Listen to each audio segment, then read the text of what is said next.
Hi, this is Steve from Retro Man Blog, and welcome to this very special edition of Retrosonic Podcast.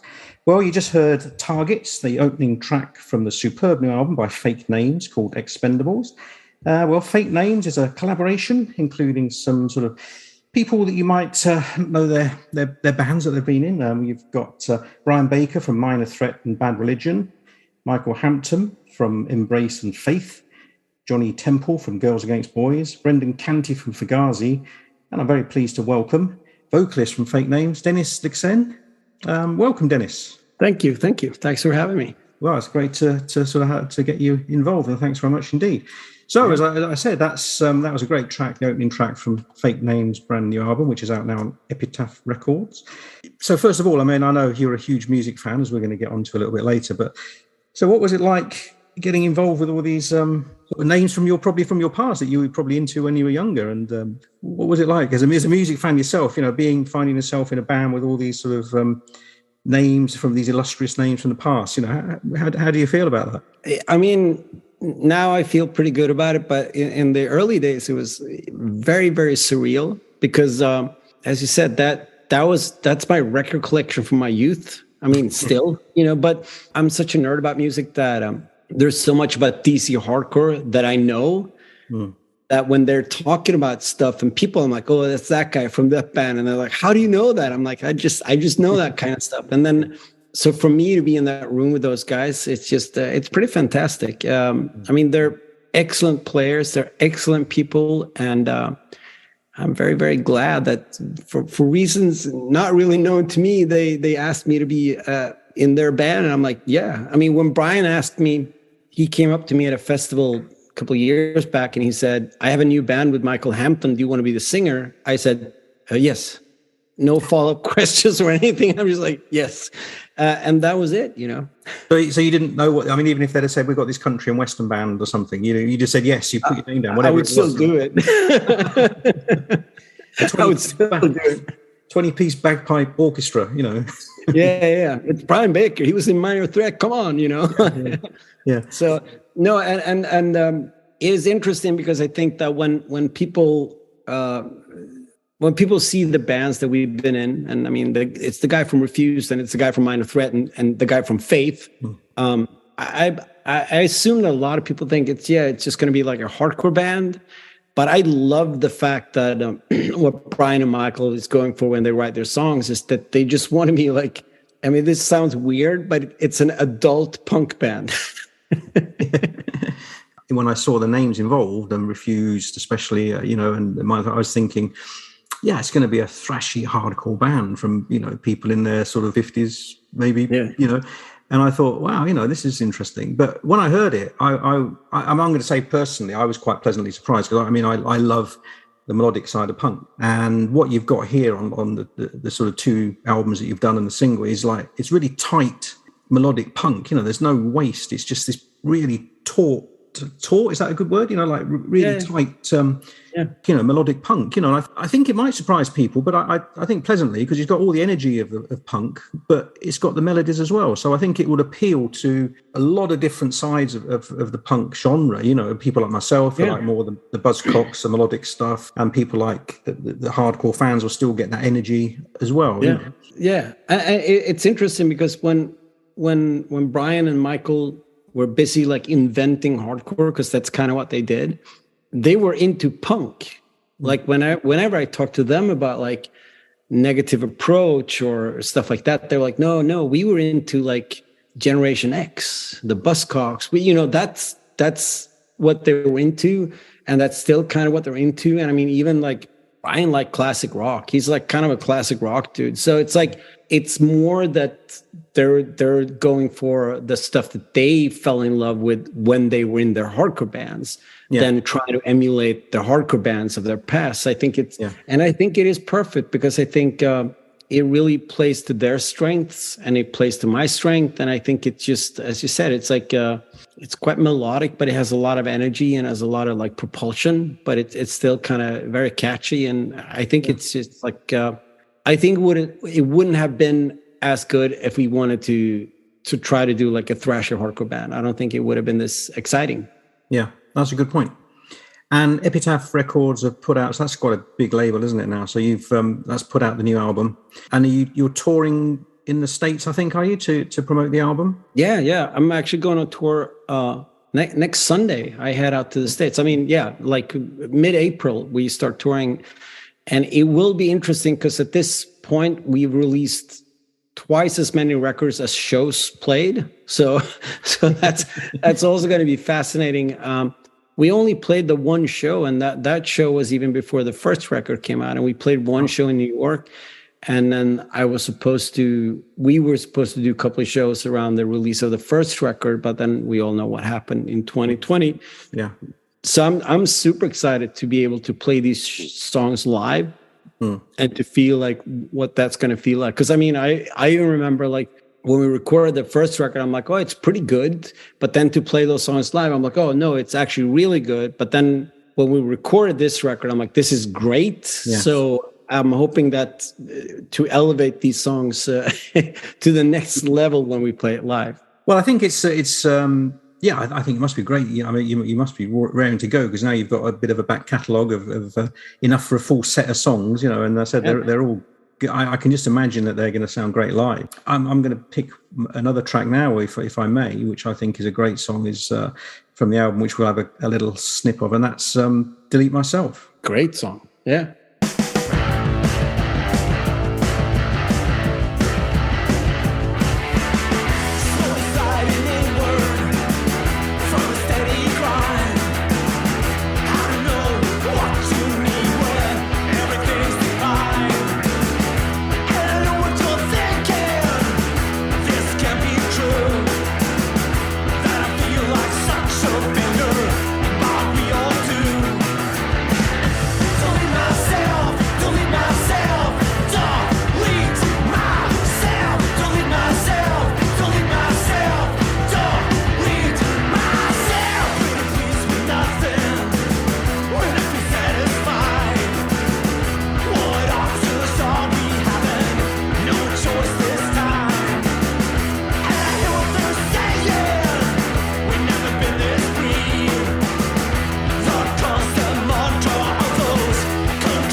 And I think it's like we're just trying to write great songs. I mean, I have a tendency to be quite pretentious in a lot of my outings, but with Fake Names, it's quite uncomplicated. We just want to write great songs.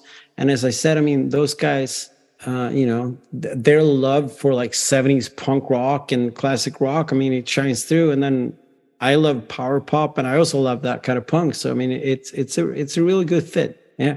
I mean, it's funny, your pretentious thing. I was listening to one of your YouTube about when you were in Refused and you stopped the gig halfway through to play Serge Gainsbourg and Jane Birkin's Je T'aime halfway through the gig. Yep. Just because you just liked the song and you wanted to hear it. You know, I just thought that was fantastic. You know, I mean, that's great. But I don't know. I mean, and well, I mean, you've done that in the past with this band, which I'm going to do what you've done with your YouTube channel, and I'm just going to surprise you. I'm going to go, hey.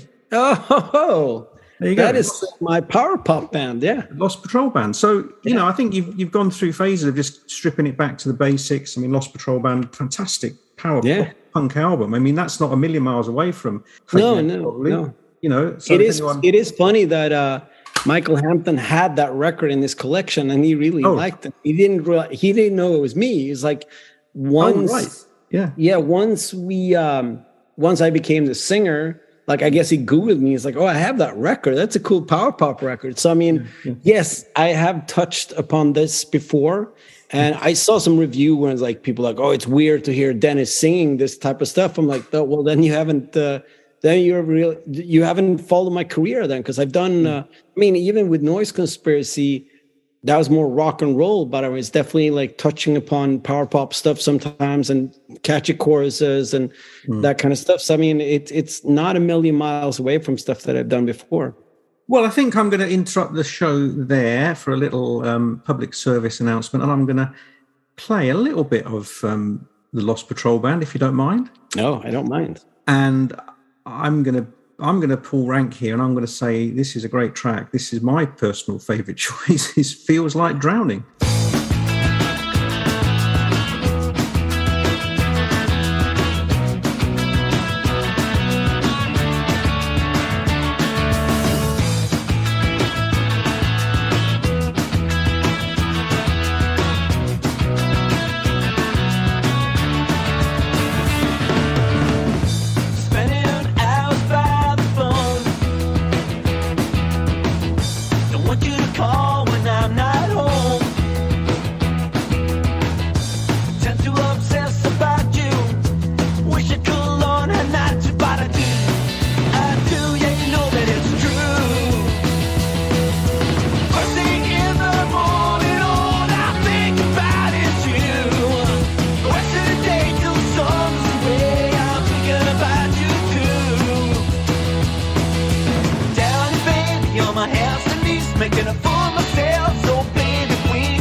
That was a great track, Lost Patrol Band. So just to show that Dennis is not always pretentious and far from it.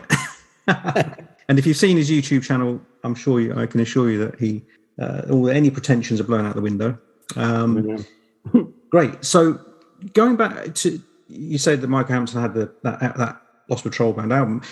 How did they decide to sort of choose you? I mean, obviously they're probably aware of you from Refused, but is it like, you know, when a football team loses its manager and they have these sort of a short list of names and they click a few around and they say who's available? Or, I mean, or did you know, how did they decide on you? Were they aware of Refused? Yes, they were. I don't think, like, honestly, I don't think I was part of the early conversation of the band. I think they had a couple of names in mind, but they didn't work out for reasons. And I met Johnny Temple because Invasion played a show with Girls Against Boys. And he was super nice, and we really hit it off.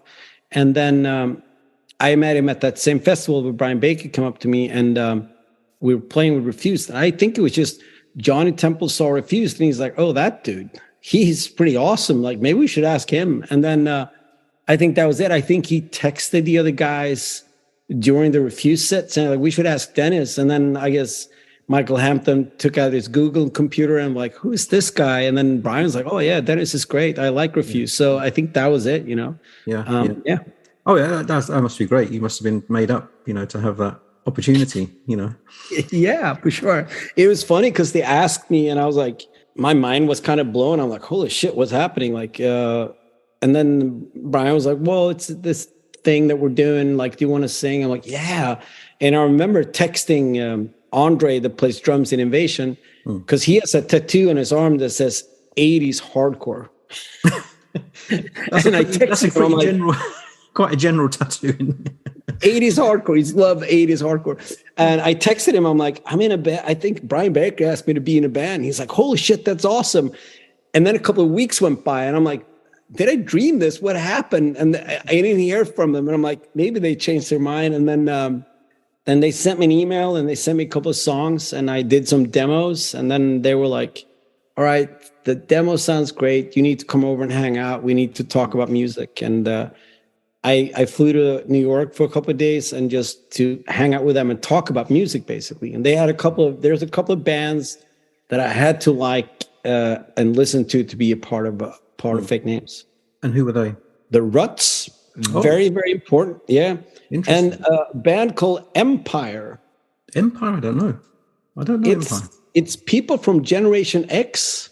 Oh, okay. After Generation X. It's like a bit post-punky. And it's one of those bands, like, it's fine. But in D.C., that band Empire was massive. Oh, right. So they were like, do you like the Ruts? I'm like, yeah, the Ruts are fine. So then all night we just listened to the Ruts because they're like, you have to love the Ruts. I'm like, I guess I have to love the Ruts. And then they played me that band Empire, which is like a weird like offshoot of Generation X. Oh, okay. I didn't know that. That's interesting. I'm a big Generation X fan. I mean, in fact, they're playing, strangely, Generation 6. Which is like Tony James and Billy Idol with Steve Jones and Paul Cook of the Sex Pistols. So Generation X. So they're supporting Iggy Pop in July. So that's like, wow, what a great name. Yeah, that's great. But yeah, so I had to go through the ringers, and they were like, we sat up all night listening to the Ruts, and I'm like, okay, I get it. And then, I mean, I had the Ruts record, but it wasn't one of those bands that I was like, I didn't listen religiously to the Ruts, but now since I'm in Fake Names, Ruts is very, very important. Well, I'm glad to hear it, because my last podcast victim, a guest, was Lee Hegarty of Ruts DC. And so there you go. So it's perfect. Fantastic band, very, very... They're a band that sort of their reputation has increased, I think, over the years. I mean, obviously it's so sad, and Malcolm Owen and Paul Fox died quite young, which is sad. But then they continued as Ruts DC. Dave Ruffy and Seggs, sort of like the Sly and Robbie, really, of the punk generation. Very reggae influenced, lots of great Clash influences from that. And then Lee Hegarty joined the guitar after Paul Fox passed away. And they're making some fantastic albums. They're touring now regularly. Check out the new stuff. It's. I have to. Yeah, it's really, really cool. great. And I said Lee is a great guy. He's a good pal, and I said we did the recent podcast with him as well.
Yeah, I like the Ruts, and it was interesting because they're one of those bands. I'm like, yeah, they're fine, but to be a member of Fake Names, you have to love the Ruts. So now I love the Ruts. Well, that's interesting. Yeah. So good. Well, brilliant homework for you to do there. Yeah, for sure. And it sort of ties in a little bit strangely with as a music nerd myself. I do love these sort of coincidences and strands of music that run through the things, because it ties in a little bit with the hardcore scene, because Henry Rollins is a massive fan of Ruts. Yes. And just before he passed away, one of his last performances with the Ruts was for Paul Fox. There was a tribute show in London, and with Henry Rollins doing lead vocals. Yeah, I know. Which was one of those memorable nights. I mean, obviously hugely emotional, because you knew that Paul Fox was, unfortunately, didn't have long with us. But Henry Rollins was probably the only person, they said, that could fill the shoes of Malcolm Owen. And he was immense. It's fantastic. I mean, I think you can see videos from the show. Yeah. I've watched those videos. Yeah, for sure. Yeah. But it is interesting because it's like how music used to be so regional. And all those people from DC the Ruts, that was their band. And I mean, maybe if you went to New York, no one cared about the Ruts. Or if you went to Boston, no one cared about the Ruts. But everyone in DC loved the Ruts. And it's just fascinating because I think that, I mean, obviously, Michael and Henry Rollins had their first band together. And I'm sure they were really influenced by the Ruts, even though S.O.A sounded nothing like the Ruts. And it is kind of cool how that comes full circle. And then Henry sings for the Ruts, and I'm in a band that's influenced by the Ruts. And it is quite fascinating how that tracks, you know. You must have got into sort of that early American hardcore scene, probably similar to me. Was it? I mean, you're from the north of Sweden, aren't you? Umea. So you're probably quite remote from Stockholm and Gothenburg and the major musical cities. But I know Umea's got a good music scene. Yeah. So how did you become aware of the sort of the American punk scene at the time? Because you must have been quite young when you picked up on it. Well, I mean, my journey was that of I became a metalhead, and I was into metal. And then from metal, I got into like what it's known as crossover, which is like, you know, metal punk or punk that sounds like metal. And that led me to hardcore. And then I discovered like Black Flag and Minor Threat. And then, I mean, it is interesting because I got into punk and hardcore around 1987, maybe 88. I mean, a lot of those bands, they broke up in 1984, 1983. But 1988, it felt like it could have been 20 years ago since they broke up. Because that's just kind of how I felt. And I mean, I remember like discovering Minor Threat, and I'm like, oh, this really old hardcore band, Minor Threat. And I mean, you know, they broke up only like a couple of years before I discovered them. But because I lived so remotely, and it just felt like from a different time and different place. And it was just weird to feel so disconnected from that. And then I mean, I was, as I said, I was into metal, and I liked buying records, and I was like kind of a nerd early on.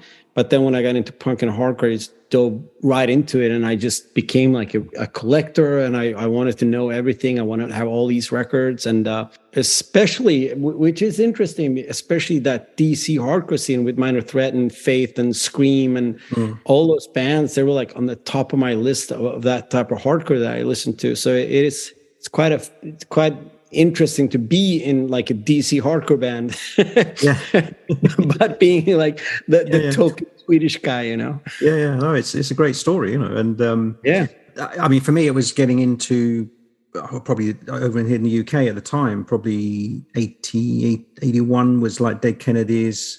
I think a big thing was, I don't know if you had this over there, was Let Them Eat Jelly Beans, the compilation Alternative Tentacles, which was probably the first time a lot of us had heard Bad Brains and Black Flag, you know, Pay to Come on that. Great. And I know you mentioned this in one of your YouTube channels. I'm so jealous because you've got the Pay to Come 7-inch single, you know. I do. It's quite pricey.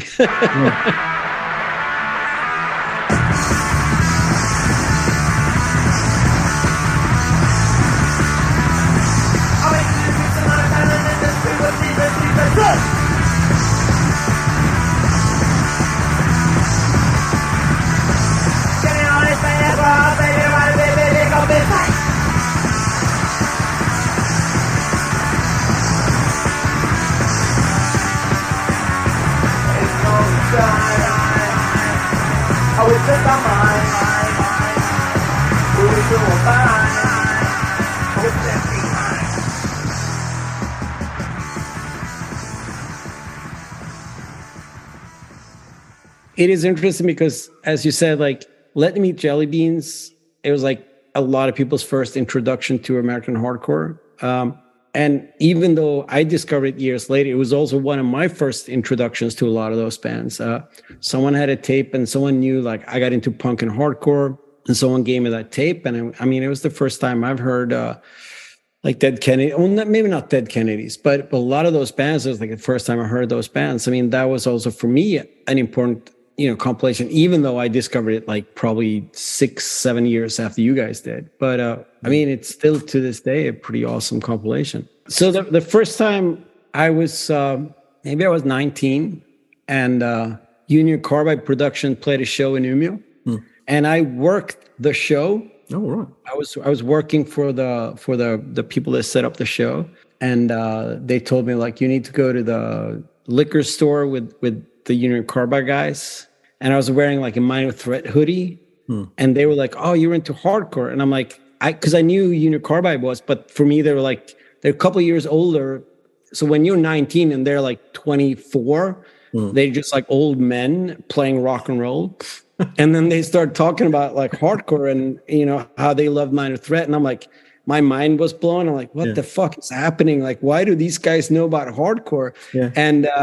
And also the show was obviously fantastic. But it is funny because I just met one of those dudes and we talked about that. And they were like, what? I don't remember that show. Like, I'm like, yes, I was at that show. I helped arrange that show. And we talked about hardcore, you know. Fantastic. So tell us, let's pick a track. So give us one of your, I know, again, we could go on for hours about this, but just defining sort of DC hardcore track that you remember from your youth that really stood out and grabbed you. Let's give it a spin. Yes, we're going to listen to a song by Minor Threat, maybe Small Man, Big Mouth, Minor Threat, because my first hardcore band used to play that live.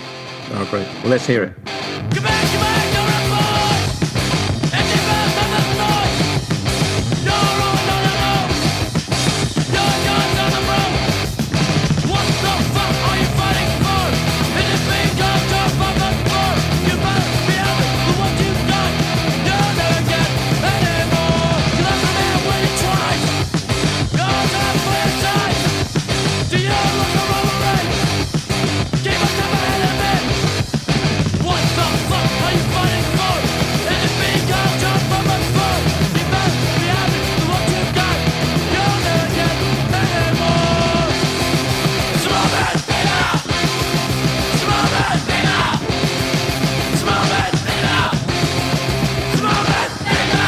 Fantastic. So tell us a little bit about the other members of Fake Names, and you know, give us a little breakdown on them and what they do and how you interact, the characters, a little bit of gossip or anything.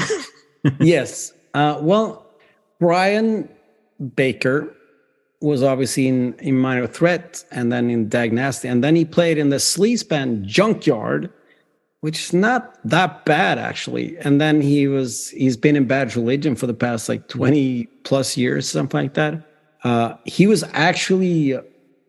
offered to go on tour with R.E.M. as a guitar player. And at the same time, he got asked to be in Bad Religion, and he picked Bad Religion, and all his friends were like, hey, Grace, you should go on tour with R.E.M. And he's like, well, R.E.M., that's going to be a tour to Bad Religion. That might be the gig. And it is still the gig. So I think he made the right choice.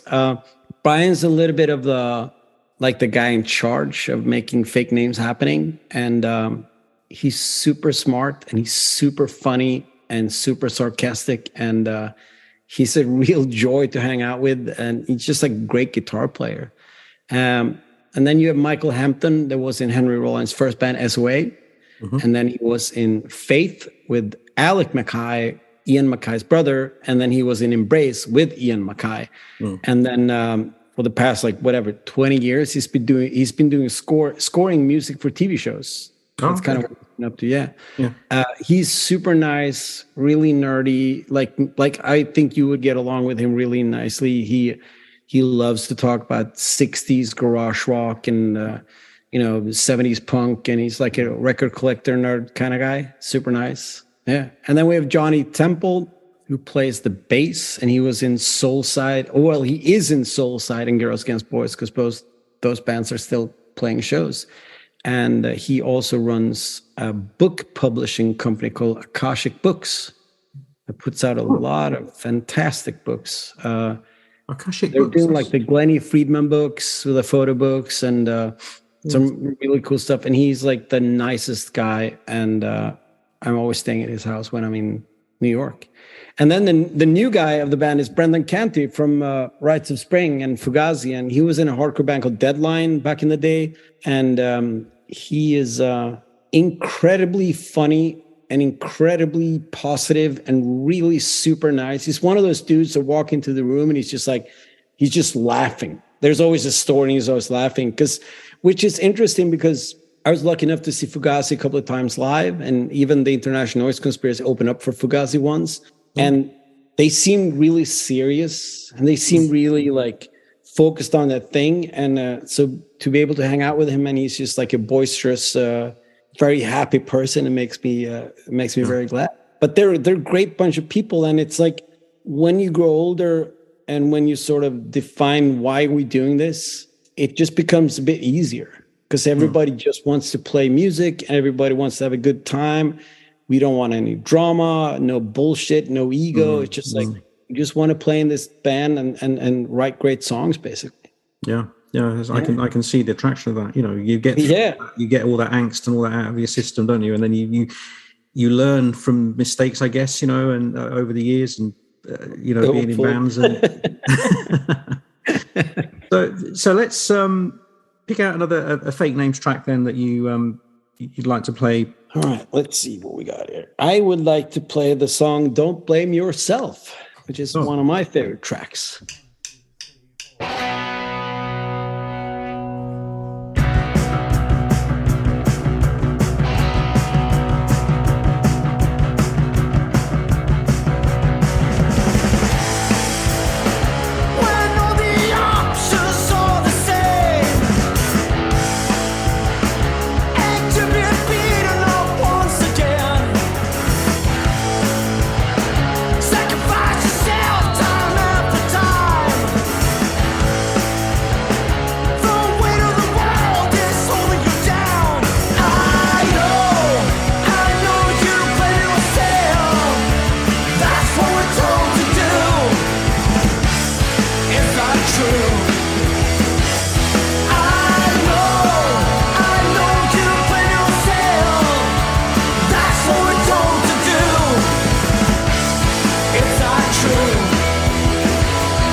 So tell us a little bit about the songwriting process then, because your basso is still living over in Sweden, and they're obviously out in the States. How are you sort of constantly swapping ideas? I mean, are you involved in the songwriting, the music side of things, or is it just the lyrics? It's just the lyrics. Michael and Brian writes all the songs. I think that Michael is kind of the guy that arranges all the songs. Brian sends him riff, and then he kind of like constructs songs from Brian's riffs. And then they'll send me demos, and then we'll send them back and forth a couple of times. And they don't really interfere that much in what I do vocally or lyrically. Once in a while, Brian can say like, oh, I like the old chorus a bit better. It's a bit more catchy. So maybe we should look at the old chorus instead of this one. Because usually I try to send them a couple of different versions of the song. I'm like, here's one idea and here's another idea. And then they can pick and choose a little bit. And there's a lot of demos being sent back and forth, basically. Yeah. And then once we feel like we're getting close, I usually spend a little bit more time on them and try to like finalize the lyrics and do some harmonies and kind of like put them into really good shape. And then we record records. Yeah. So I guess you're going to go over to the States and get ready and rehearse for the tour? Yep. Yeah. It feels very exciting. As I said, we only played one show, and now we have a little bit more material to choose from. And we're going to select some really cool covers that we can play as well. And I mean, it's going to be rad. I think we're going to practice for 3 days before the first show, and I think it's going to be great. I'm super excited. I mean, first of all, just for people to hear the record, but then for us to be able to perform it live, because I think the power is going to be very palpable when we do the songs live. Yeah. Oh yeah, I can imagine. So, is it a coast to coast tour? Are you doing many dates, or is it a sort of select? No, it's only 8 shows. We're doing 4 shows on the East Coast, and then we fly over to the West Coast, and then we do 4 shows on the West Coast. It's like it's like 2 weekends basically. And then I am hoping that we can come over to Europe later this year. I would love that. I mean, I don't think Michael ever toured Europe, so I think it would be first for him, which is kind of cool. And I know that everybody's down. I think it's just a matter of like everyone's schedule, basically, like making sure that Brian is not with Bad Religion or that I'm doing stuff. So I'm hoping that we can do some European dates before the year is over. Yeah. Oh yeah, definitely. I certainly hope so. I mean, I'm looking forward to that, and maybe how about Way Out West Festival in August or something like that, I would love to. I might have to pitch that to the Way Out West people, or pitch it to fake names. We give it a go, but I really seriously hope you come over to well, so I still say Europe, but of course we're not in Europe anymore, but come over to the UK and Europe. It would be, unfortunately, no band wants to come to the UK anymore now since bloody Brexit, which is a pain in the arse. But anyway, that's another matter. But it would be fantastic. So anyway, we will obviously put links on the respective blog feature to Fake Names, and we will obviously keep everybody up to date on your news, but and we'll be the first to tell everybody about any hopeful UK and European shows, I'm sure. Yeah, I would love to. Yeah. Fantastic.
Let's go back to the first album, which I also love. I think it's a great record. We don't want people to forget this. I mean, it's all about obviously the Expendables, a brand new album which is out on Epitaph Records. But don't forget the debut album as well. I love Being Them. Being Them is a brilliant track. I think that's fantastic. I think Being Them was the first song that I wrote lyrics to with Fake Names. Yeah.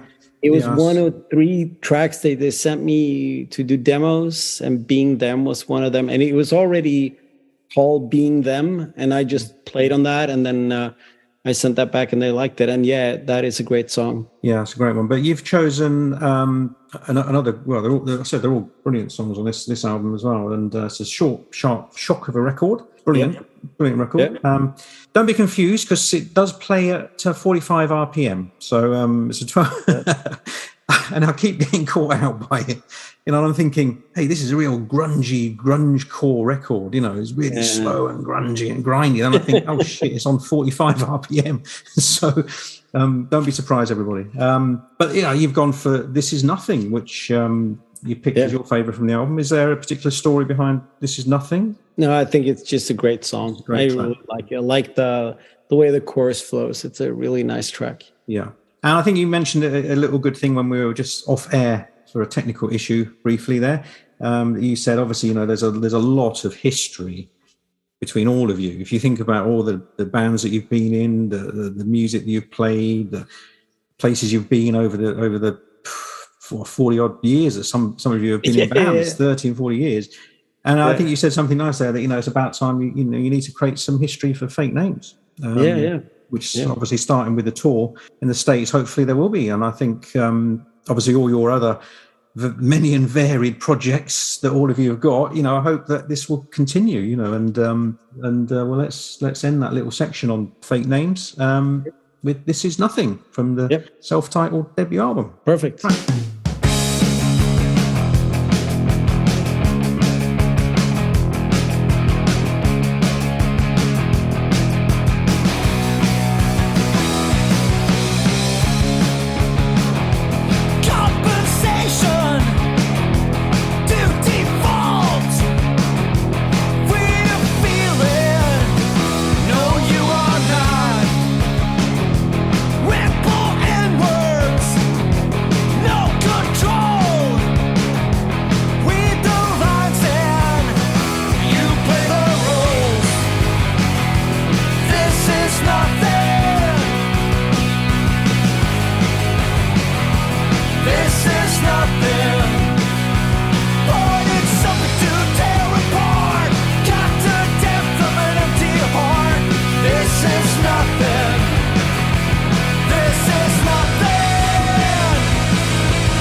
A little addendum to Fake Names there, because one thing you mentioned that you were going to do some covers. Yes. Now, this is one of my favourite things that I love about music, is a nice little tenuous link going back to Ruts DC and Lee Hegarty, guitarist of Ruts DC, and all that linking that we've done. Lee is in a supergroup of his own, actually, a punk supergroup. Well, they don't like to be called a punk supergroup. Let's call it a collaboration called Wingmen. Okay. And which is, I like it. I like the name because it's not the main stars of each of their bands. It's the drummer from Johnny Moped band, and it's Paul Gray, the bass player from The Damned. Yep. And it's Baz Warne, who's the current singer and guitarist in the Stranglers, and Lee Hegarty of Ruts DC. So again, a fantastic legacy between them. And I saw them play, and they've got a debut album out, which is absolutely superb. It's really, really great. But they're quite clever because they call themselves Wingmen, sort of self-deprecating, really. They know they're not the main stars. And they've done a brilliant UK tour, which went down a storm. It just really took off. And they didn't play any of the major hits of their parent bands. They didn't play Blues, they didn't play Babylon's Burning. They did one quite an obscure Stranglers track. They played an Eddie and the Hot Rods song, because Paul Gray was in Eddie and the Hot Rods. Yes, he was, yeah. And then they did a couple of great covers, and like maybe pretty obvious covers like Stooges, you know, Bowie, T-Rex, you know, but it was just so well received, you know, and they did avoid the trap of turning into a cabaret band and doing like New Rose and that. And so with Fake Names, you touched on the fact that you might do some covers. Are you yes. How are you doing that? Are you going down the route of some obscure covers, or are you going to play, you know, some of the classics from your parent bands? No, that's the interesting thing, because I think that when we did the first record and we were supposed to play shows on that one, Brian said, "Oh, we should just do songs from all of our bands, like a Dag Nasty track and an Embrace song."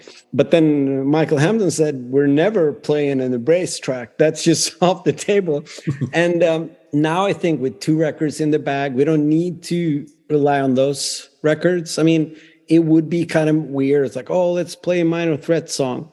So we're doing what the Wingmen are doing. We're just playing some great punk songs that we love. I can tell you the songs, because this might not be out before we've done the tour, so we're not going to spoil anything. But we're learning "Sick of Being Sick" with The Damned. Oh wow, yeah, yeah, and I found that Essence Rare with Gang of Four. Great choice. So those are the 2 tracks that we're looking at right now. Yeah. Oh, fantastic choice. Yeah. Yeah. And they'd be, I mean, they're tracks that we'd play in our regular episode of Retrosonic Podcast. So. Yeah. Well, I mean, the only problem is I've got a day off tomorrow, so I might be editing this in a day. So I don't know whether I should put that in or not. Oh, we'll spoil it. It's fine. You better do a couple more different covers, you know, to. Exactly. I'm sure that as tour progresses, I'm sure that we'll play more. I mean, it is one of those deals where like, oh, we should play that song, and we can learn the song. I mean, we know songs, so I think it might shift and change before we're playing the final show. But those are the ones that we're starting with. Fantastic. Well, great. Well, good. That was a nice little PS to the Fake Names. Yeah. Story. So already we're creating a bit of history there, you know.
I first really got into your music through International Noise Conspiracy. So I first saw you on stage would have been probably 2001, at the height of what the NME used to call subtly. You can see why we had Brexit in the end. The Viking invasion. It's like the Swedish, you know, invasion of which I think they loved because all the bands sung in English. Because in England we're not very good with foreign bands, you know, with bands that sing in foreign languages. So that was the height of that. The Hives were probably the trailblazers at the time. And first touring that we did with Noise Conspiracy, we toured with the Hives. We did a European tour with the Hives. We did a US tour with the Hives. We did a Scandinavian tour with the Hives. So they were definitely like, I think we just felt that we're doing a kind of a similar thing. And there was never any like bad blood or any jealousy. It was always like they were just friends of ours. It was a bit weird when we did our second tour of the States with Noise Conspiracy. We brought Hives along as the support band. So the Hives were the first band out, and then there was an American band, and then we were like the headlining act. And in the middle of that tour, they flew to the UK and did like a TV thing and they released that Alan McGee record, that Your New Favorite Band record. Oh yeah, so compilation. Yeah. When they were gone for like just 3 days of the tour, they were gone. But from being like the opening band that no one cared about, and then they came back like 3 days later, all of a sudden, like they were like the biggest band on that bill for like the last week of that tour. And it was like one of the funniest stories was that we were playing the Roxy in LA, and we sold it out 2 nights with Noise Conspiracy. Yeah, but Hives were like the opening band. So Swedish press got in touch with our label, because we were on the same label on Burning Heart Records, and they said, we want to do an interview with the Hives. I heard that they're it's a great success over there in the States. And our label said, well, I mean, it's a Noise Conspiracy tour. The Hives are just the opening band. And the press people were like, well, we don't care about the Noise Conspiracy. So there was like a big thing in the newspaper where there's a picture of the Hives in front of the Roxy, and it says Hives are playing to sold out venues in America. And then there's a really small picture, and it says the Friends in Noise Conspiracy. And so when we came home from the tour, everyone's like, oh, you've been on tour with the Hives. I'm like, no, the Hives were on tour with us.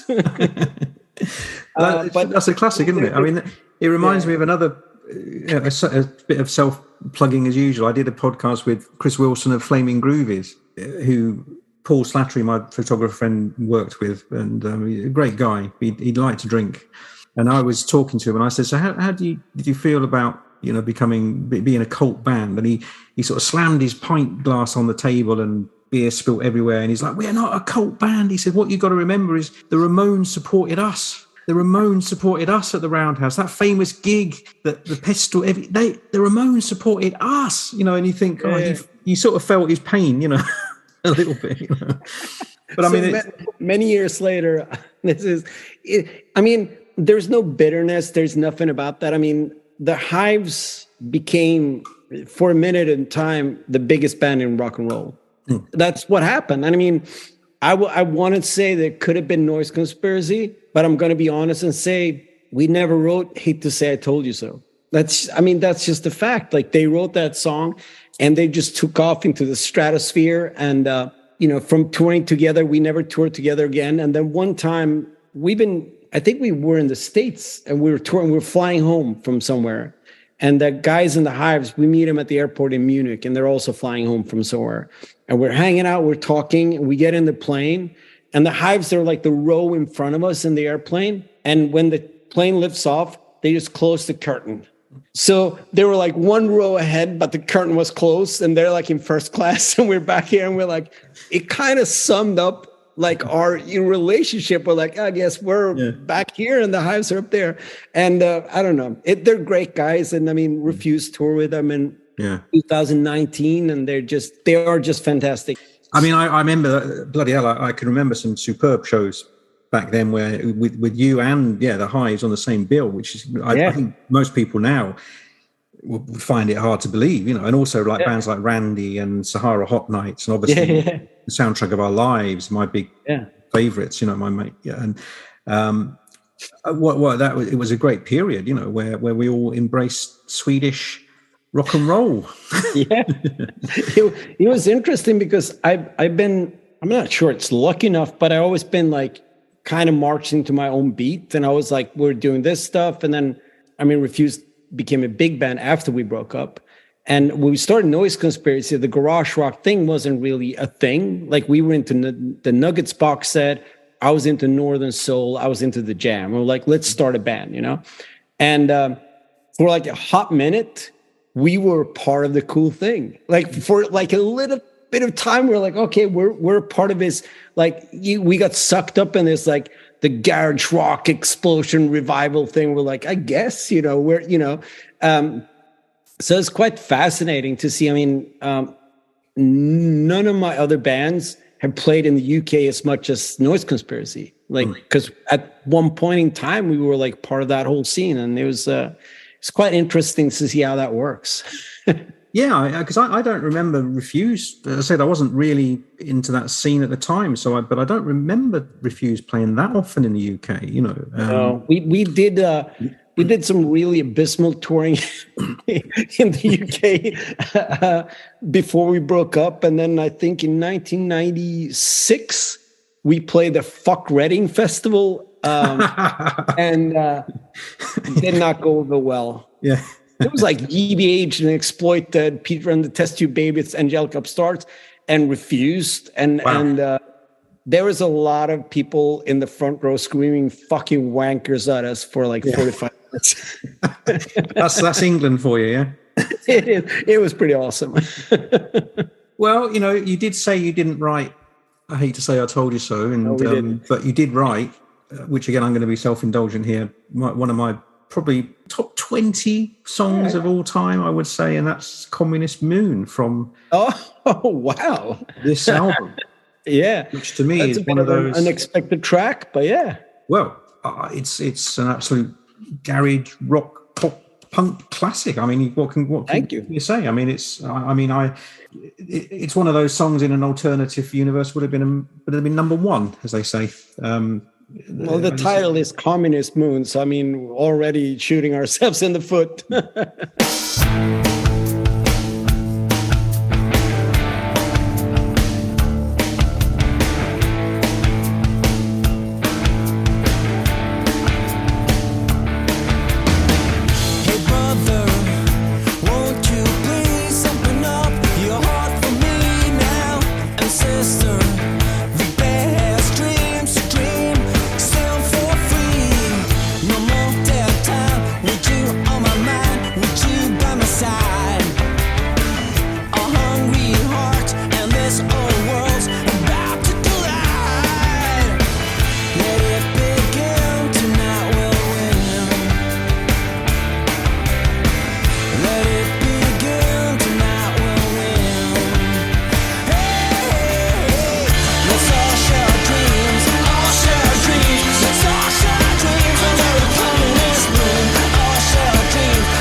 Again, I could have chosen A Small Demand. I mean, The Way I Feel About You, what a great pop song. Perfect pop song. It's great. Black Mask, another great track. So, International Noise Conspiracy, I could talk all day about them, but I won't. But I'm rummaging through my record, through my Dennis-related records here. So that is awesome.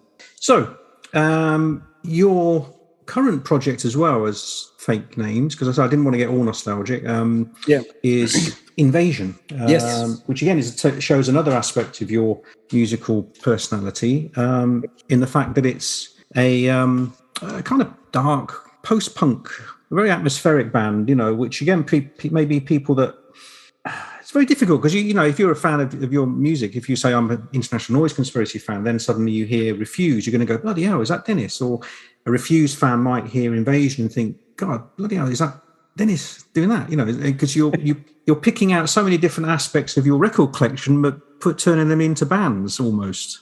I know. Do you know what I mean? Yes, for sure. And I think it's one of those things about my career, if you want to call it that. It's like the only consistency that I've ever had is that I'm really curious and I want to try everything.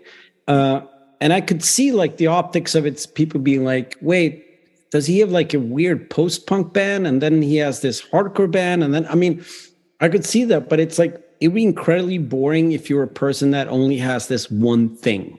I only love this one thing. And I mean, I love music too much, and I like to create, and I like to push myself. And stuff that I do with Invasion, I could never do with Refused. And then stuff I do with Fake Names, I couldn't do with, so it's like all these different projects, they're just parts of me that I can expand upon and that I can create. And I love it. And I think Invasion is one of those bands that, I guess that goes in periods, but it's probably the type of band, if all my bands would break up, Invasion would probably be the type of band that I would start up. That type of like dark, moody post-punk. I call it dystopian pop music or whatever. And it's just like one of those bands, like they're my closest friends, and we've been playing together for a really, really long time. And it's a very creative band because there are no real limits to what we can do.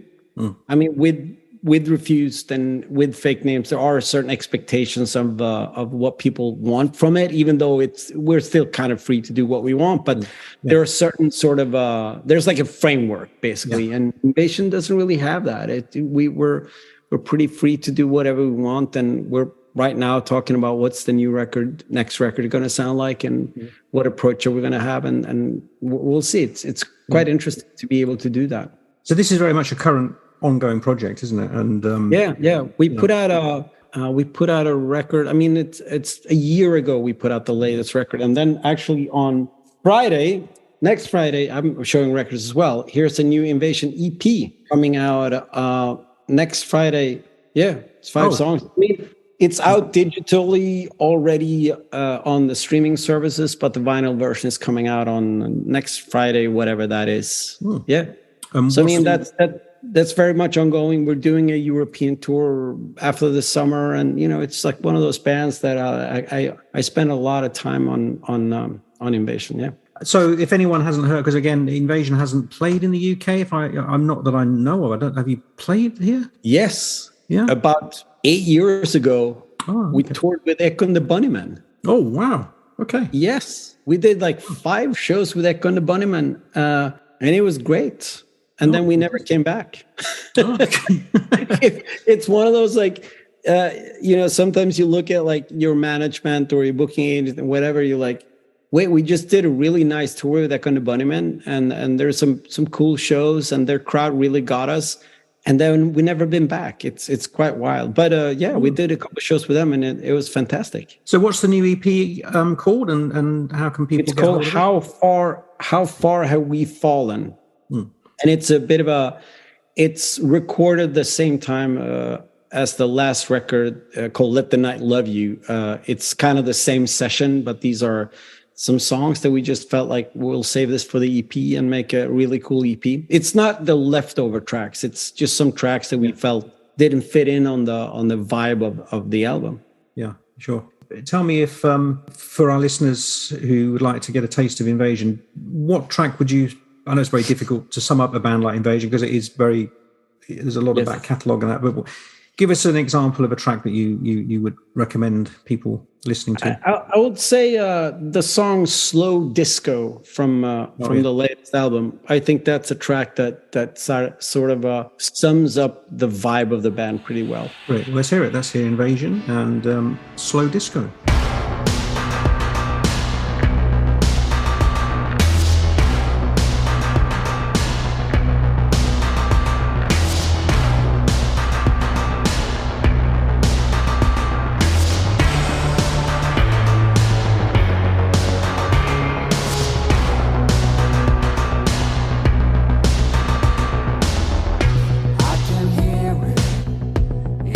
Nightmares, there's a silence.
fingertips. It's so easy, just let it slip. I've been struggling to get away out of this control. Struggling to get away, to go where I need to go. I can taste it, this used to be. Feel the changes that is killing me. I've been feasting on failures ever since I was born. Feasting on failures, and I'm not alone. This is what the end looks like. This is what the end looks like. This is what the end looks like. This is what the end looks like. This is what the end looks like. All out of time, all out of time.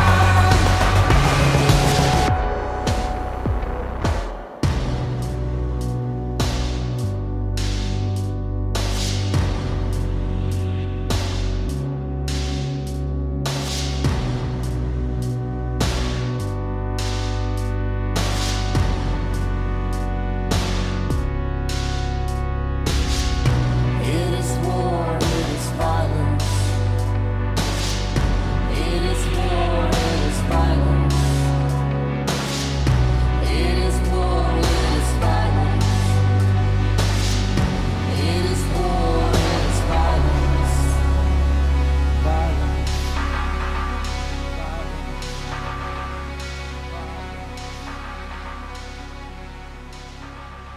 So Invasion, and if you're Googling them, then put in, just to make things difficult, INVSN. Yep. INVSN. INVSN. And then you will find Invasion. Yep. Great band. And I do hope you do come back. I hope so as well. I really wanna come to the UK and play some shows. It's been a long time coming. Again, another little bit of synchronicity is Sara from International Noise Conspiracy plays in Invasion as well. Yes, she does. So she's been a long time collaborator of yours there. Yes, she's my oldest and closest friend, and we actually, to make things even more confusing, we actually started a new punk band together where she sings and I play guitar. Okay. And what's the name of this new band that we need to look out It's for? called Vännäs Kasino. It's one of those pandemic projects. I wanted to do a band for a long time with Sara on vocals because I think she's a great singer, but she's never been comfortable with being the singer. So when the pandemic hit, I wrote all these punk rock songs, and it is kind of it's very Dead Kennedys-esque kind of stuff. Yeah. And I just wrote all these songs, and I'm like, Sara, you're singing these songs. And she's like, really? I'm like, yeah, you're singing. I'm just playing rhythm guitar, not even lead guitar. I'm just playing rhythm guitar. I sing a little bit, but it's mostly Sara, and it's just tons of fun. Yeah. Have you got any stuff out at the moment? Any records out? No, but there will be a record coming out in May sometime. Okay. So there's a record. I mean, we recorded it last year, and it's just been waiting for the right time to release it. So, we'll give it a spin in a podcast. I think it will be up your alley. I think it's like that type of punk that right. Good. I think you'll like it. And she's playing bass in Invasion, is that right? Is she? Yeah.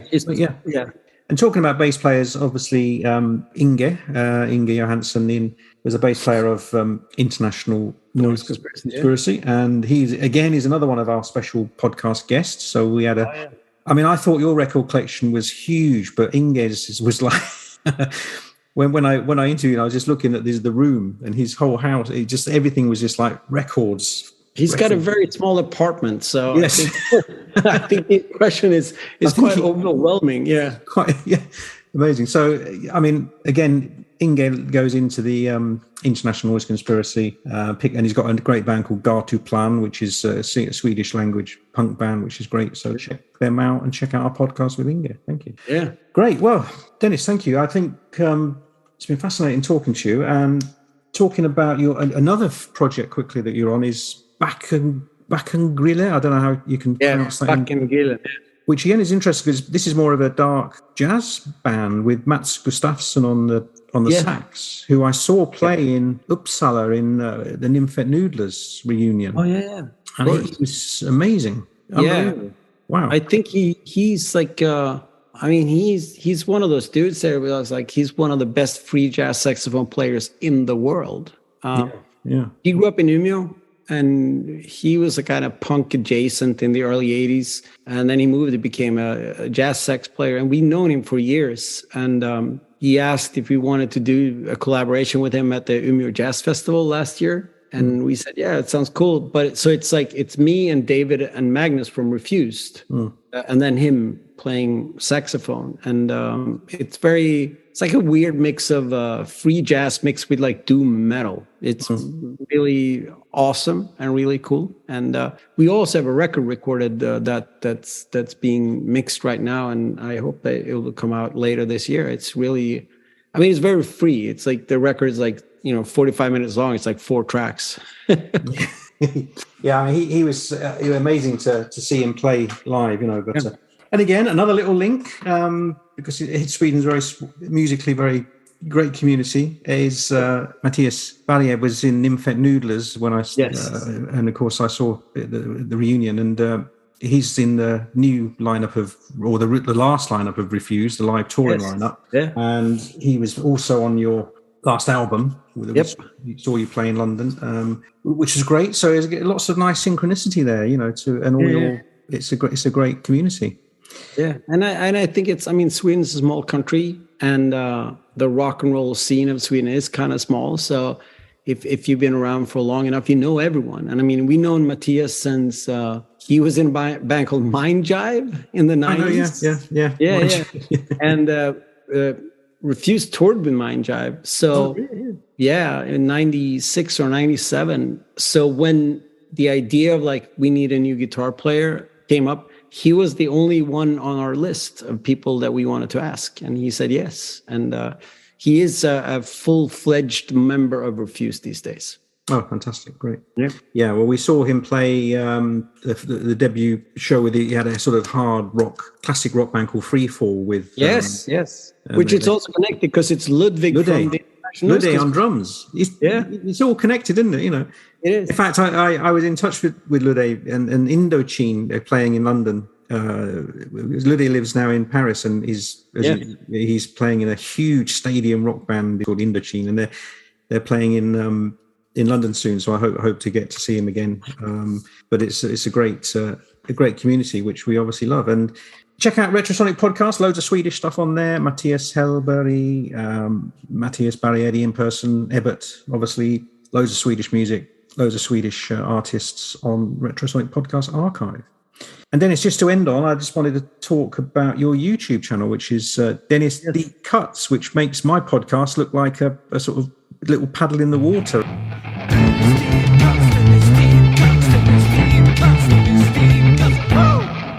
Hello everyone, and welcome to Dennis Deep Cuts. This first installment of a YouTube channel show series. I don't know what it's going to be, but it's going to be the first installment, and it's going to be me rambling on about music, art, culture, more music, and then some more music, and maybe possibly some politics as well. We'll see where we land. If you don't know who I am, my name is Dennis Lyxzén. I've done a couple of record labels, and I'm a massive record collector. I'm a massive nerd, basically. So I figured what better way to celebrate that than to talk about music and talk about the records that I like and talk about things that I like. I hope you're going to come along for the ride, so let's do it!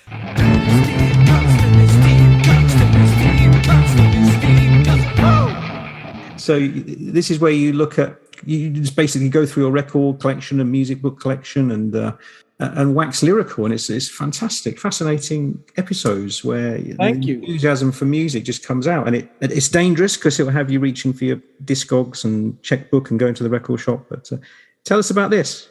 I think that's the idea. I mean, I'm a record collector. I've been pretty much my entire life, and I just felt I needed to, I didn't really need more work, but I was intrigued by the idea of like just talking about music in a way that wasn't interviews or stuff like that, but just like I'll talk about records that I like. Plus, I wanted to be more conversations. I wanted to be more topical as well, but I haven't really traveled that much, so I haven't gotten around to interview people. which I will do when I go to the States. But it's me being a nerd bragging about the awesome record collection that I have. It's great, and it's we'll put links up to the YouTube channel in the feature, and I'll be sharing it. But it's fascinating listening. It's more work than I thought it would be. It was like, I'm like, oh, it'd be super easy. But then, I mean, to come up with a topic for the week, and then to go through the collection and see what fits, and then but I really enjoyed. Also, it's given me a chance to revisit a lot of music, because I'm like, let's do top 10 debut album of all time. So then you have to look through all the records and you have to listen. I'm like, oh, these are, so it's a great way for me to just enjoy listening more to music. And I get to brag about my record collection. I like it. And I think, obviously, we haven't touched on so many things. We haven't touched on politics, on Refuse very much, on loads and loads of stuff. But I think one of the most pressing questions I've had sent in was to ask you was, how do you file your record collection, Dennis? All right. Do you want? Okay. Is it in alphabetical order? Is it in genre? Is it?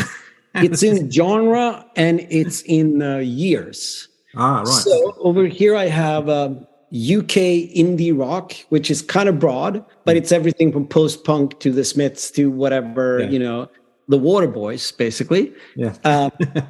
From the 70s and 80s. And then I have one section from the 90s and 2000s.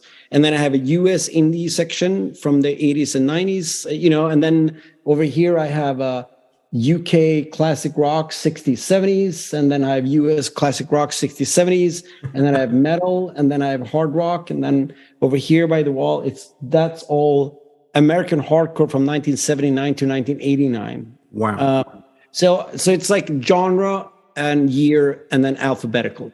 Thank you. I can sleep easy tonight. Well, Dennis, it's been an absolute pleasure talking to you. I said I could have chatted all night about music as usual. But I said thanks for listening, everybody. I hope you enjoyed that little look into Dennis's a small part of Dennis's musical career. Yes. There's still bits we haven't touched on, but obviously there's a voyage of discovery there for everyone, which is the best part of finding out about a band, isn't it? Sometimes that you find out, you find a band, you fall in love with a band, then you realize, wow, they've got this side project, and oh god, they used to be in this band, and hey, they used to be in that band, and that's part of the fun. So I recommend everybody checking out Dennis's fantastic back catalogue. It will take you a long while, so good luck. But and we hope to see you play soon with Fake Names, hopefully, and or Invasion, or if you ever get International Noise Conspiracy back, of course we won't be disappointed either. No, that'll be fun. Well, thanks for having me. It was a blast. Thank you, Dennis. Yeah, thanks. So to play us out, I know you've got a little dedication for us. So we're going to end on an International Noise Conspiracy track. Yes, we're going to end with one of my favorite tracks called Bigger Cages, Longer Chains, and I'm going to dedicate this to Mike and Elsa because I heard that would make them very happy.